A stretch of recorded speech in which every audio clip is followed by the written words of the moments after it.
We have an affordability crisis right now in the car market. The average American cannot afford to purchase a brand new vehicle anymore. I'm here at a Jeep dealership just looking to see what they have, and I see these Jeep Grand Cherokees. They used to be the average family's SUV. They're selling them for $60,000, and that doesn't include any dealer adjustments. That doesn't include any of these bogus fees, any of the fancy air. That's just the base price, and then you're only going to go up from there. You're also going to have your taxes, your fees. You're going to have dock fees that are on top of that too. So the average car payment for a brand new car right now is over $700. Working class people, they cannot afford these vehicles anymore, and they're taking on massive amounts of debt to be able to purchase any of these cars right now. I've been walking this lot for a while now, trying to find what is the cheapest new vehicle that I could purchase from this Jeep dealership. And it's a Compass, and it's still $40,000. We know that there's a problem when you can walk on a lot and the cheapest thing that you can find to buy is still 40 grand.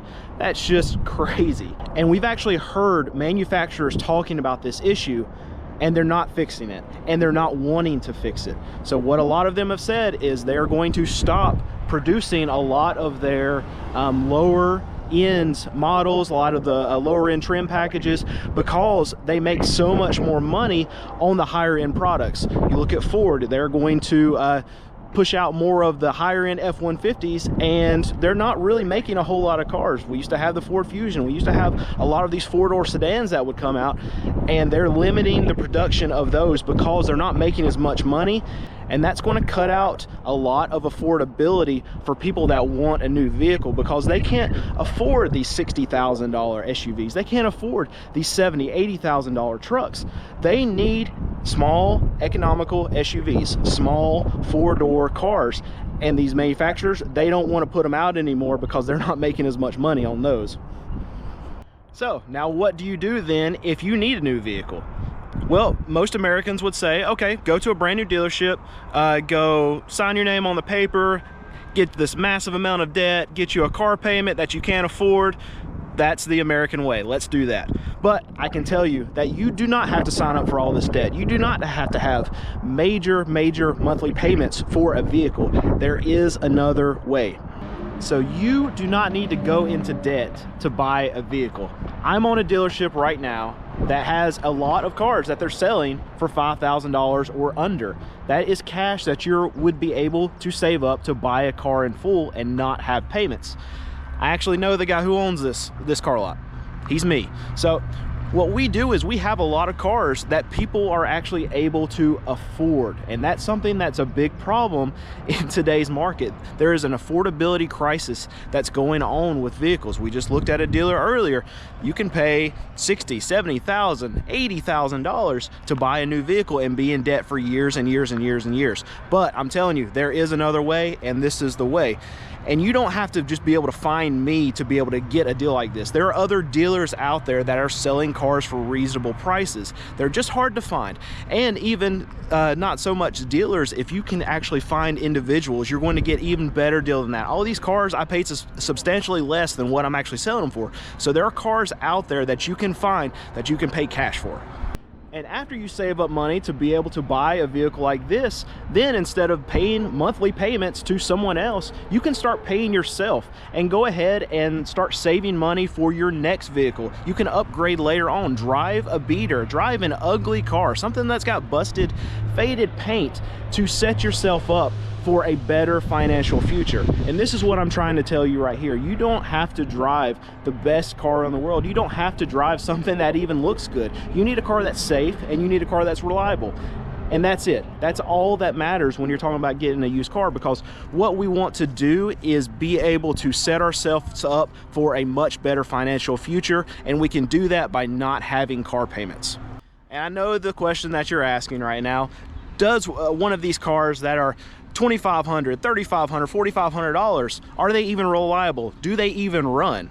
So yes, they do run. And in fact, you can buy a cheap car that is actually reliable. This is what I'm driving right now. This is my daily driver. It's a 2010 Subaru Forester, and it's got 210,000 miles.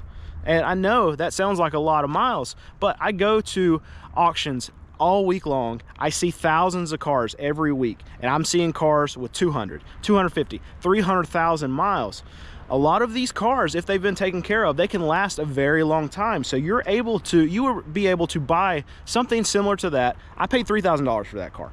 You can find vehicles that you can spend not a lot of money on, and they can last you a very long time. So not everybody has the luxury of going to an auction like I do and picking up something like that for $3,000. But if I was going to put that on my lot, I would be charging $4,000, $4,500. A lot of people can come up with that kind of money to be able to afford a car, pay outright for it, not be in debt. I mean, a $700 a month car payment is absolutely astronomical right now. So yeah, would I like to have a brand new truck to drive? Of course I would. But you know what I would like to have more than a brand new truck? I want financial freedom, and I also want everything that comes along with that. I want to be able to have more time to spend with my son, to spend with my wife. I want to retire early. Someday I want to have a very nice house. And all of these things, I have to make wise financial decisions right now if I'm going to be able to achieve that. I want to be very generous later on in life. I want to give away tons of things. I want to give away cars. I want to give away lots and lots of money and be able to help people. But if I'm not making wise decisions right now with my money that I've been blessed with already, and the hard work that I put into, if I just squander that away, just setting money on fire, buying things that I don't need, living out of my comfort zone, living over my means, which a lot of people do in our culture, then I'm not going to be able to do that kind of stuff later on. And the easiest way for you to be able to set yourself up for success later is by not having a car payment. Buy yourself something that you can actually afford, live within your means, and you'll be able to set yourself up financially way better down the road in life. A lot of success can be contributed just to making small sacrifices right now, just to give yourself a better runway later on in life. And this affordability crisis is not getting any better anytime soon. The manufacturers of these vehicles are working against the system.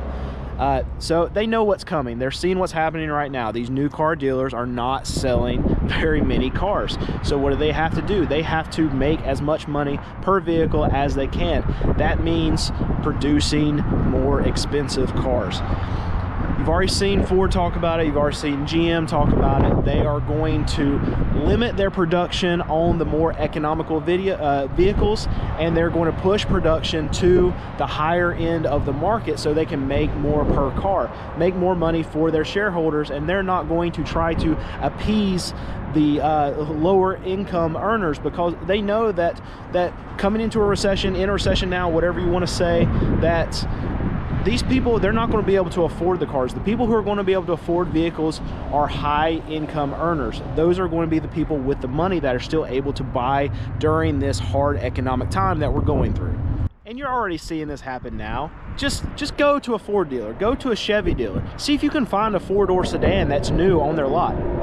You can't do it. We just went to a Jeep dealer earlier, and the cheapest thing that they've got on their lot is $40,000, and that's just the entry-level price. That's not including all the fees that they're going to add on when you go inside. So new vehicles are the least affordable they have ever been in history right now, and it's not going to get any better. And I don't see the manufacturers trying to make it any better when they're saying out loud, hey, we want to push our production to the more expensive vehicles. So this affordability crisis is going to be with us for a very long time, until these manufacturers decide that they are going to start providing cheaper level of transportation for people once again.